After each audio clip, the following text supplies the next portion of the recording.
अच्छा, जी। तो पुरानी पेंशन की बहाली के लिए आंदोलन आप लोग करने आए थे। अभी सरकार ने तो क्लियर कर दिया है कि ओपीएस का मुद्दा है जो है वो उसके लिए भूतकाल की बात हो चुकी है। तो अब आप लोग यहाँ पर आए हैं तो क्या प्रमुख मांगे हैं अब आप लोगों की? हमारी मांग दो ही है, केवल एक पुरानी पेंशन की बहाली, दूसरी डेट की अनिवार्यता खत्म की जाए। क्योंकि आपको भी पता है कि शिक्षक कर्मचारी जो है इतनी परीक्षाएं पास करके इस जॉब में आते हैं, उसके बाद भी उन पर प्रश्न चिन्ह लगाया जाता है कि आप डेट क्वालिफाई करिए।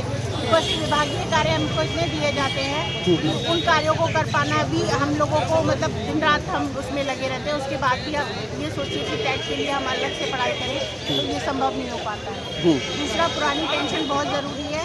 आपको पता है कि एक हम लोगों को निश्चित एक सैलरी मिलती है जिससे हम अपने बच्चों को पालते हैं, अपना घर बनाते हैं, ईएमआई देते देते पूरा जीवन हमारा ऐसे ही गुजर जाता है ना।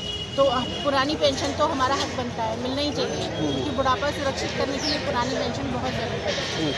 अब हम जब पुरानी पेंशन की बात चल रही है तो क्या ये आगामी जो उत्तर प्रदेश का विधानसभा चुनाव है 2027 में, तो क्या कर्मचारी फिर से ओपीएस फैक्टर की बात करेंगे जैसे बिहार में चला या अन्य राज्यों में विधानसभा चुनाव होता है तो पुरानी पेंशन की बहाली का मुद्दा एक बार फिर से चर्चा का विषय बनता है? तो क्या उत्तर प्रदेश में भी यही रहेगा? सर, अब ये देखिए, डिपेंड करता है। फिलहाल तो निवेदन यही करेंगे माननीय मुख्यमंत्री जी से कि उनकी सरकार आए या किसी की भी सरकार आए, लेकिन पुरानी पेंशन शिक्षक कर्मचारियों के लिए मिलनी ही चाहिए। हम लोगों का ये अधिकार है और हमें मिलना चाहिए। हम ऐसे ही नहीं कह रहे हैं। जीवन भर हम एक शिक्षक कर्मचारी जीवन भर मेहनत करता है और उसके बाद भी अगर उसे पेंशन ना मिले तो उसका बुढ़ापा तो फिर कहाँ सुरक्षित रह जाता है। आप कौन से बैच की कर्मचारी हैं अभी जो आप सेवा दे रही हैं? मैं माध्यमिक में हूँ सर, बेसिक में नहीं। अच्छा, कौन से ईयर में आपने ज्वाइन किया था? 2008 2008 की आप 2005 से मतलब जो पहले आ रहे हैं उनकी पेंशन है। 2005 के बाद जो कर्मचारी नियुक्त हुए उनकी बंद कर दी। जी, तो एक अहम सवाल निकल कर आता है मैम कि जो आप लोगों की बातें हैं, सरकार ये कह रही है कि हमारे ऊपर अगर जो वित्तीय बजट है अगर हम पुरानी पेंशन को बहाल करते हैं तो 30 से 35% बोझ पड़ेगा। तो आप लोगों को नहीं लगता कि यूनिफाइड पेंशन स्कीम या नेशनल पेंशन स्कीम में आप सरकार के साथ ऑन द टेबल बात करके इसमें संशोधन करवा करके अपनाएं? नहीं सर, कोई संशोधन नहीं चाहिए, सिर्फ पुरानी चाहिए। अगर संशोधन चाहिए तो माननीयों को भी अपनी पेंशन में करना चाहिए, ठीक है। वो 4-4, 6-6 पेंशन ले रहे हैं, उसमें संशोधन की बात क्यों नहीं कर रहे हैं? हम कैसे संशोधन कर लें? हमारा अधिकार भी तो हमें मिलना चाहिए। आप 4-4, 6-6 ले रहे हैं, यहाँ पर एक मिलने से आर्थिक बोझ बढ़ जाएगा। ये तो सर गलत है ना। बिल्कुल सर, आपका क्या नाम हुआ? मेरा नाम चंद्रराज सिंह है और अटेवा का मैं प्रांतीय उपाध्यक्ष हूँ, पश्चिमी जोन का प्रभारी हूँ। राष्ट्रीय राजधानी दिल्ली आए हैं, ठंड में गर्माहट करवा दी पुरानी पेंशन की, तो आगे आपकी क्या रणनीति है? यहाँ से आप क्या प्लान बना करके जा रहे हैं? और सरकार के ऊपर तो जाहिर सी बात है दबाव था, क्योंकि आपने इतनी तादाद में सरकारी कर्मचारियों को मैदान में उतारा था, एक तरह से शक्ति प्रदर्शन भी माना जा रहा था। तो अब आगे आप लोग क्या करेंगे?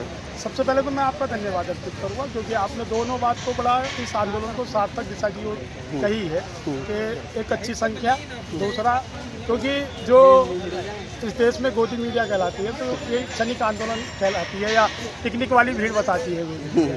ये पिकनिक वाली भीड़ नहीं, तो मैं आपका धन्यवाद अर्पित करूँगा। रही बात देखो प्लानिंग की, जो अगला प्लानिंग है तो वैसे तो हमारी जो नेशनल टीम है या हमारी जो, मैं उत्तर प्रदेश से आता हूं जिसके राष्ट्रीय अध्यक्ष और प्रांतीय अध्यक्ष विजय कुमार बंधु जी हैं, तो हमारी प्रांत स्तर की बैठक होगी और प्रांत स्तर की बैठक में आगे के आंदोलन का नए सिरे से हम डिसीजन लेंगे। दूसरी बात देखो, इतना जरूर मैं आगे करना चाहूँगा कि हमने पिछले विगत जब 2022 का चुनाव हुआ तो उसमें हमने वोट फॉर ओपीएस का अभियान चलाया और उसमें हमने इस सरकार को 343 सीटों से बैलेट के आधार पर कहीं ना कहीं मात देने का काम किया। फिर लोकसभा का चुनाव आया, लोकसभा के चुनाव में भी बराबर हमने आंदोलन किया और बराबर मांग करते रहे कि भाई पुरानी पेंशन बहाल कीजिए, लेकिन सरकार नहीं मानी। तो फिर राष्ट्रीय अध्यक्ष विजय कुमार बंधु जी के नेतृत्व में वोट फॉर ओपीएस का अभियान हुआ और उत्तर प्रदेश में लोकसभा के चुनाव में क्या स्थिति रही, ये आपको इस चीज़ से अवगत है। और साथ ही मैं एक चीज़ से और अवगत राय देता हूँ कि माननीय प्रधानमंत्री जी उत्तर प्रदेश के बनारस से चुनाव लड़े हैं और आप उठा के देख सकते हैं, क्योंकि जो मैं आपके सामने बोल रहा हूँ उसमें सारे आंकड़े आप लोगों के सामने ऑनलाइन मिल जाएंगे कि माननीय प्रधानमंत्री जी जब तक बैलेट का काउंटिंग होती रही तब तक माननीय प्रधानमंत्री जी पीछे रहे हैं। तो इस वोट की ताकत को, इस कर्मचारी शिक्षक कर्मचारियों की लामबंदता को, एकता को माननीय प्रधानमंत्री जी समझे और ये आक्रोश तभी समाप्त होगा जबकि पुरानी पेंशन बहाल हो जाएगी। दूसरा एक विषय और मैं आपके सामने आपसे शेयर करना चाहूँगा कि जो देखो ये देश की जनवादी सरकार कहीं ना कहीं ये कहती है कि भाई हम सुप्रीम कोर्ट के आदेश का पालन करते हैं। अगर सुप्रीम कोर्ट के आदेश का पालन करना होता तो 2011 में एक सुप्रीम कोर्ट ने पुरानी पेंशन बहाली के संदर्भ में आदेश किया था। आज जो हमारे बेसिक शिक्षा परिषद के अंतर्गत आने वाले अध्यापकों की सेवा के विपरीत में टीईटी की अनिवार्यता का एक आदेश जारी किया और उसको सरकार ने तुरंत मानने का काम किया। आज की जो महारैली थी, उस महारैली अगर हम पुरानी पेंशन बहाली की मांग के साथ साथ में टीईटी के जैसे काले कानून का विरोध करते हैं और सरकार को आगे कर देना चाहते हैं कि आगामी लोकसभा चुनाव 2027 नज़दीक, विधानसभा चुनाव उत्तर प्रदेश में नज़दीक है। यदि आप लोग हमारी शिक्षक कर्मचारियों की एकता को, आक्रोश को नहीं समझोगे तो कहीं ना कहीं वोट फॉर ओपीएस के अभियान के द्वारा आपको सत्ता से बाहर का रास्ता दिखाने का कार्य करेंगे। धन्यवाद। बिल्कुल, तो ये चंद्रहास सिंह जी थे और जो पुरानी पेंशन की बहाली के मुद्दे पर बड़े पुरोधा माने जाते हैं। हमने व्यक्तिगत तौर पर आपको जानने का भी प्रयास किया और कई बार हमारी आपसे मुलाकात भी हुई है जब आप रामलीला मैदान में आए थे। जी। तो इसके अलावा आपको मैं और कुछ भी साथी हैं उनसे भी बात करवाते हैं। सर, आपका क्या नाम हुआ?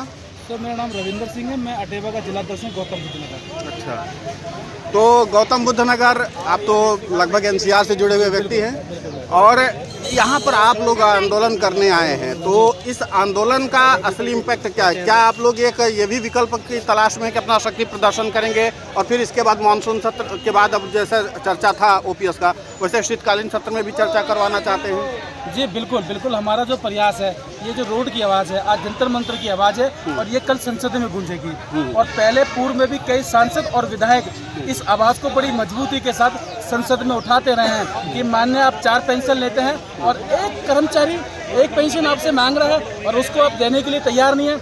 मैं आपको बताऊं कि जिस हमारा देश गरीब था और विदेशों की चक्की से जब आटा आता था तो उस समय के जब हम खाते थे अपना पेट भरते थे, और आज इस देश के प्रधानमंत्री जी कह रहे हैं, हमारे प्रधानमंत्री जी कह रहे हैं कि हम दुनिया की चौथी अर्थव्यवस्था बनने वाले हैं, तब इस देश का 1 लाख एमपीएस कर्मचारी पेंशन मांगने का काम कर रहा है। और सबसे दुर्भाग्य की बात, ये देश लोकतंत्र है, लोकतंत्र से चलेगा और संविधान से चलेगा। इस देश में संविधान मानने वाले लोग हैं। आपने दिल्ली के आसपास जितने भी लोग अपने बड़ा विश्वास के साथ, उम्मीद के साथ यहाँ हैं कि दिल्ली की धरती से पुरानी पेंशन की उम्मीद निकलेगी, और आप उसमें संशोधन की बात करते हैं, एनपीएस की बात करते हैं, यूपीएस की बात करते हैं, और सारे सांसद सदन पे ताली बजा के अपनी पेंशन पाल लेते हैं। और आप बताइए, सबसे बड़ी बात कि नीतीश कुमार जी ने 10वीं बार मुख्यमंत्री की शपथ लिया और 9 वो पेंशन पाते हैं, और जब रिटायर हो जाएंगे 10 उनकी पेंशन हो जाएंगी, और हम केवल 1 पेंशन पाते हैं।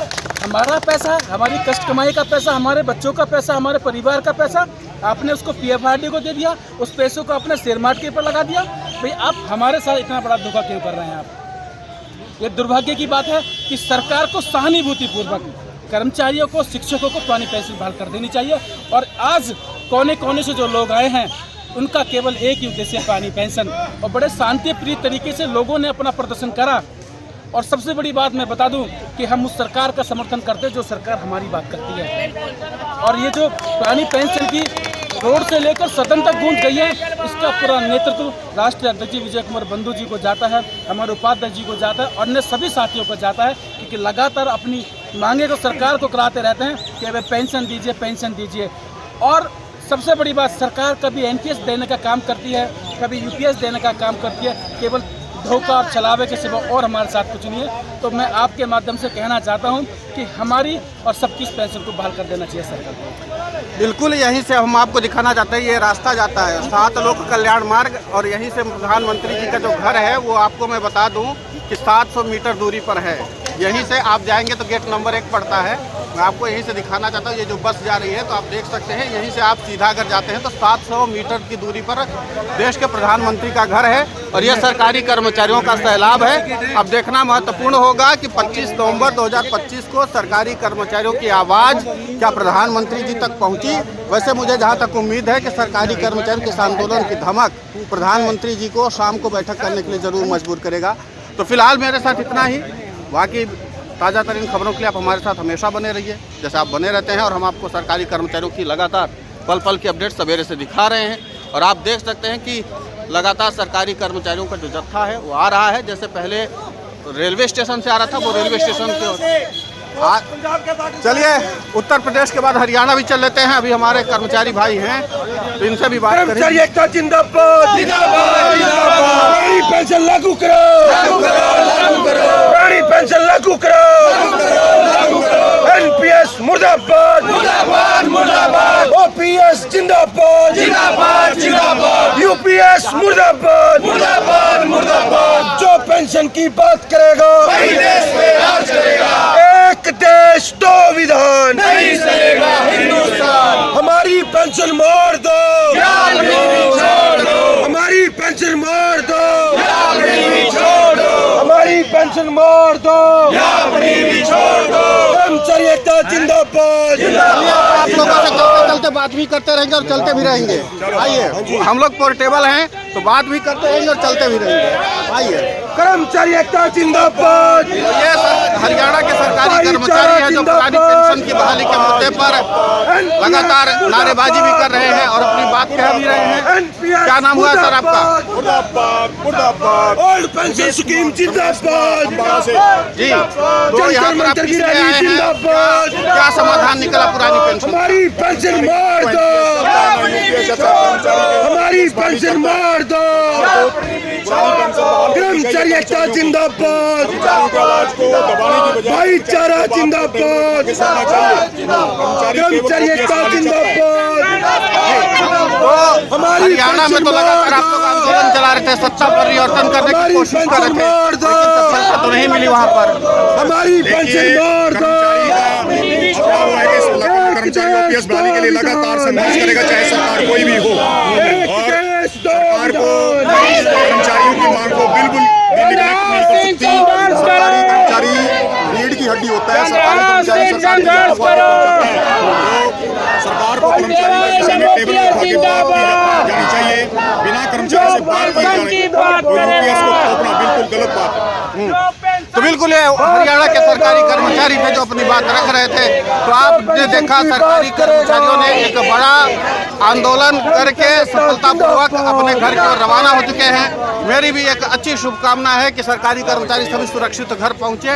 राष्ट्रीय राजधानी दिल्ली से सरकारी कर्मचारी अब रवाना हो रहे हैं और आपको बता दूं कि इन सरकारी कर्मचारियों को पहुंचने में नई दिल्ली रेलवे स्टेशन वक्त लगेगा, क्योंकि ये थोड़े थाड़े के सरकारी कर्मचारी नहीं है, लाखों की तादाद में है। नई दिल्ली रेलवे प्रशासन को भी अपनी तैयारी पुख्ता करे रखनी होगी, क्योंकि इतनी तादाद में सरकारी कर्मचारी को वापस सुरक्षित घर भेजना है।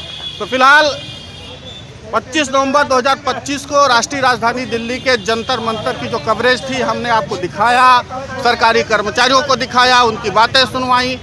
जो आपको लगा आप हमें अपनी राय दे सकते हैं, और आपको अच्छा लगता होगा कि हम सरकारी कर्मचारियों की बात रखते हैं तो चैनल को सब्सक्राइब भी कर लेना। नमस्कार, धन्यवाद।